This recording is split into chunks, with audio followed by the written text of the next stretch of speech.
নমস্কাৰ শিক্ষা হেতু এপৰ বিসংগতি আৰু এই এপ ত্ৰুটিমুক্ত নোহোৱালৈকে এপত শিক্ষক শিক্ষাৰ্থীৰ উপস্থিতি লোৱা বন্ধ কৰিবলৈ দাবী জনাই এক বাতৰি প্ৰকাশ পাইছে দাবী জনাইছে সন্মিলিত শিক্ষক মঞ্চৰ তৰফৰ পৰা সম্পূৰ্ণ বাতৰিটি আজি ভিডিঅ'টিত মই লৈ আহিছোঁ কাইণ্ডলি ভিডিঅ'টি হেহলকে চাই থকা অৱস্থাত লাইক এণ্ড শ্বেয়াৰ কৰিব আৰু ইউটিউবত চাই আছে যদি ছাবস্ক্ৰাইব কৰিব আৰু ফেচবুকত চাই আছে যদি ফ'ল' কৰিব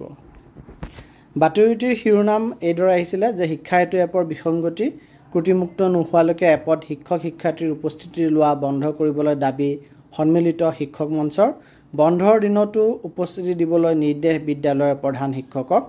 আৰু বিতং বাতৰিত কৈছে যে কৈ থাকিলেও উৰকে নপৰে শিক্ষা হেতু এপৰ কথা দুবাৰকৈ ৰাষ্ট্ৰীয় বঁটা লাভ কৰিছে শিক্ষা বিভাগে প্ৰযোজ্য কৰা এই এপটোৱে কিন্তু এপটোৰ বিসংগতিয়ে হেহেই নহয় ৰাজ্য চৰকাৰৰ বন্ধৰ তালিকাত আজিৰ দিনটো ভাতৃ দ্বিতীয়া উপলক্ষে চৰকাৰী বন্ধ আছিল হেহে আন চৰকাৰী কাৰ্যালয়ৰ দৰে শিক্ষানুষ্ঠানসমূহো বন্ধ আছিল বিদ্যালয় বন্ধ থকাত স্বাভাৱিকভাৱে শিক্ষক শিক্ষাৰ্থী অনুপস্থিত আছিল কিন্তু আশ্চৰ্যকৰ বিষয়টো হৈছে বিদ্যালয় প্ৰধানসকললৈ আজি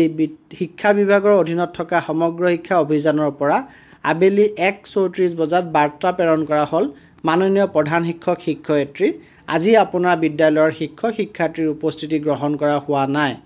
অনুগ্ৰহ কৰি অনতি পলমে এই কাৰ্য সম্পাদন কৰক শিক্ষা বিভাগ অসম কি বিচিত্ৰ মহিমা এই শিক্ষা হেতু এপটোৰ বিদ্যালয়ত শিক্ষক শিক্ষাৰ্থীৰ উপস্থিতি শিক্ষক শিক্ষাৰ্থীৰ আনুপাতিক হাৰ আদি এপটোৰ পৰা তথ্য আহৰণ কৰাৰ সুবিধাৰ বাবে কাৰ্যকৰী কৰি দুবাৰকৈ ৰাষ্ট্ৰীয় বঁটাৰে পুৰস্কৃত হোৱা শিক্ষা হেতুৰ এনে অপাৰ মহিমা দেখি চকু কপালত উঠিছে বিদ্যালয় প্ৰধানসকলৰ শিক্ষা হেতুৰ ব্যৱস্থাপনা আৰু পৰিচালনাত থকা বৰমূৰীয়াসকলৰ গুৰুত্বহীনতাৰ বাবে বাৰে বাৰে এনে ঘটনাসমূহৰ পুনৰাবৃত্তি হৈছে উল্লেখ্য যে ইয়াৰ পূৰ্বেও যোৱা 25 আগষ্টত শ্ৰীমন্ত শংকৰদেৱৰ তিৰুভাৱ তিথি উপলক্ষে ৰাজ্য চৰকাৰৰ বন্ধৰ দিন আছিল যদিও আজিৰ দৰে সেইদিনাও ৰাজ্যৰ শিক্ষা বিভাগে শিক্ষা হেতু এপত উপস্থিতি দিবলৈ নিৰ্দেশ দিছিল শিক্ষা হেতুৰ বিসংগতি সম্পৰ্কত শিক্ষক সমাজে দীৰ্ঘদিন ধৰি চিঞৰি আহিছে কাৰণ ৰাষ্ট্ৰীয় পৰ্যায়ত বঁটাপ্ৰাপ্ত এই এপটোক লৈ ইমানেই শিক্ষা বিভাগ আত্মবিশ্বাসী যে এপটোৰ তথ্য ভুল নহয় এপটোৰ বিসংগতিৰ তথ্য ইতিমধ্যে বহুবাৰ প্ৰমাণিত হৈছে যদিও শিক্ষকে শিক্ষানুষ্ঠানত উপস্থিতি দিওঁতে সামান্য ইফাল সিফাল হ'লেই শিক্ষকৰ দৰমহা কৰ্তনৰ নিৰ্দেশ ওলায় বা দৰমহা কৰ্তন কৰা হয়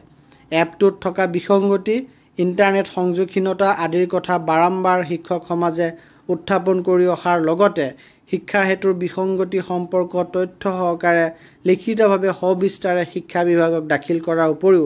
যোৱা বছৰ বিশেষজ্ঞ কমিটিৰ ওচৰত সাক্ষ্যদান কৰিছিল উল্লেখযোগ্য যে এপটোক লৈ শিক্ষক সমাজে উত্থাপন কৰি অহা অভিযোগ আপত্তিৰ পাছত IITকে ধৰি ৰাজ্যৰ আগশাৰীৰ শিক্ষানুষ্ঠানৰ বিশেষজ্ঞ